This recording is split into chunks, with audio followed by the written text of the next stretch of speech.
Boxing news tayo mga idol. Jake Paul pinatulog ang kalaban sa first round. Impresibo nga po ang panalo ni Jake Paul kontra Andre Ugas matapos manalo sa pamamagitan ng brutal na knockout. Isang malakas na right uppercut kasi ang pinakawala ni Jake Paul sa first round na sumapul sa panga ni Andre Ugas. Dahil sa lakas ng patama mga idol, hindi na nagawang tumayo pa ni Ugas kaya panalo si Jake Paul via first round knockout. Gulat nga po ang mga fans mga idol at hindi makapaniwala dahil ang buong akala ng karamihan ay matatapos ang buong rounds. Hindi po kasi basta-bastang kalaban itong si Andre Ugas dahil matagal na rin itong lumalaban sa professional. Kung matatandaan natin mga idol, lahat na tinalo ni Jake Paul ay puro mga UFC fighters kaya hindi mawawala sa mga fans ang pagdudahan itong si Jake Paul. Pero minsan na rin itong lumaban si Jake Paul sa totoong boxer kontra Tommy Fury. Pero sa kasamaang palad, nabigo po itong manalo si Paul kaya namansahan ang kartada na may isang talo.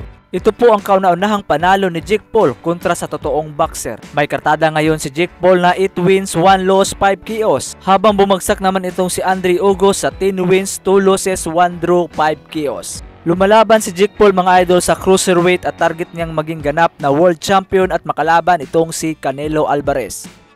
Kaya naman ano ang masasabi niyo mga idol sa impresibong panalo ni Jake Paul?